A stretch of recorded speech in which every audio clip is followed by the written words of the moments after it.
महाभारत की कहानी में ऐसा बहुत कुछ हुआ जिसकी कल्पना कर पाना मुमकिन नहीं था।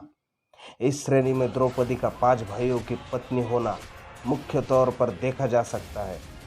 ईर्ष्या, धन संपत्ति का लालच, मानसिक भटकाव, प्रतिशोध की भावना, घमंड, मानसिक द्वंद्व, सभी तत्व इस कहानी में मौजूद है। महाभारत की कहानी अलग अलग विद्वान अलग अलग तरह से व्याख्या करते हैं। महाभारत से संबंधित कई लोकप्रिय कथाएं भी मिलती है। इसी श्रेणी में एक जाम्बुल अध्याय जिसमें द्रौपदी ने अपने राज का खुलासा करती है।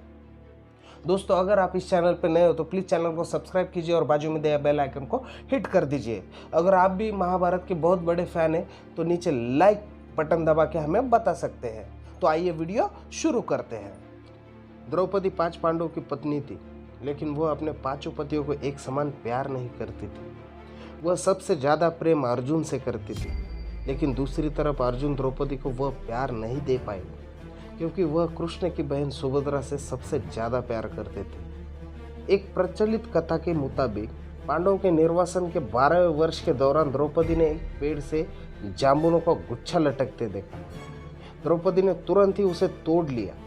जैसे ही द्रौपदी ने ऐसा किया, भगवान कृष्ण वहां पहुंच गए। श्री कृष्ण ने बताया कि इस फल से एक साधु अपने 12 साल का उपवास तोड़ने वाले थे। द्रौपदी ने फल तोड़ लिया था, जिससे पांडव साधु के कोप का शिकार हो सकते थे। यह सुनकर पांडवों ने श्री कृष्ण से गुहार लगाई।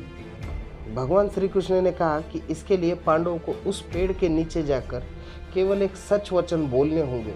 भगवान श्री कृष्ण ने फल को पेड़ के नीचे रख दिया और कहा कि अब हर किसी को अपने सारे राज खुलने होंगे।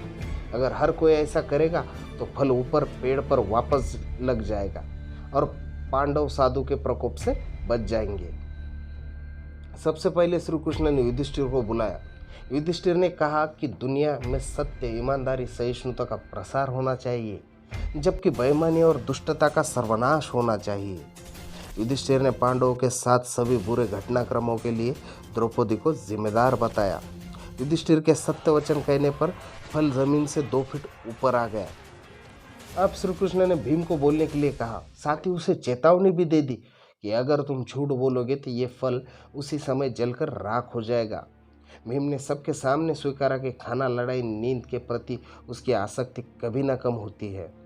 भीम ने कहा कि वह धृतराष्ट्र के सभी पुत्रों को मार देगा।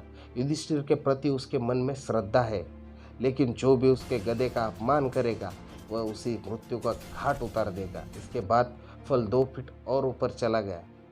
अब अर्जुन की बारी थी। अर्जुन ने कहा कि मुझे प्रतिष्ठा और प्रसिद्धि मेरी जिंदगी से ज़्यादा प्रिय है। जब तक मैं कर्ण को मार नहीं दूंगा तब तक मेरे जीवन का उद्देश्य पूरा नहीं होगा। मैं इसके लिए कोई भी तरीका अपनाऊंगा, चाहे वह धर्म विरुद्ध ही क्यों ना हो। अर्जुन ने भी कुछ नहीं छिपाया। अर्जुन के बाद नकुल और सहदेव ने भी कोई रहस्य नहीं छुपाया, सब सच सच बोल दिया। अब केवल द्रौपदी बची थी। द्रौपदी ने कहा कि मेरे 5 पत्नी मेरे ज्ञानेंद्रिय, आँख, कान, नाक, मुंह और शरीर की तरह है। मेरे 5 पति हैं, लेकिन मैं उन सभी के दुर्भाग्य का कारण हूँ। मैं शिक्षित होने के बावजूद बिना सोच विचार किए गए अपने कार्यों के लिए पछता रही हूँ। लेकिन द्रौपदी के ये सब बोलने के बाद भी फल ऊपर नहीं गया। तभी श्री कृष्ण ने कहा, द्रौपदी कोई रहस्य छुपा रही है। तब द्रौपदी ने अपने पतियों की तरफ देखते हुए कहा, मैं आप 5 से प्यार करती हूँ, लेकिन मैं किसी 6वें पुरुष से भी प्यार करती हूँ। मैं कर्ण से प्यार करती हूँ। जाति की वजह से उससे विवाह नहीं करने का मुझे अब पछतावा हो रहा है। अगर मैंने कर्ण से विवाह किया होता तो शायद मुझे इतने दुख नहीं झेलने पड़ते। तब शायद मुझे इस तरह के कड़वे अनुभव से होकर गुजरना नहीं पड़ता। यह सुनकर 5 पांडव हैरान रह गए, लेकिन किसी ने कुछ नहीं कहा। द्रौपदी के सारे रहस्य खोलने के बाद श्री कृष्ण के अनुसार फल वापस पेड़ को लग गया। इस घटना के बाद से 5 पांडवों को यह एहसास हुआ कि 5 बहादुर पतियों के होने के बावजूद वह अपनी पत्नी की जरूरत के समय रक्षा करने नहीं पहुंचे। जब द्रौपदी को उनकी सबसे ज़्यादा ज़रूरत थी तो वे कभी उसके साथ खड़े नहीं हुए।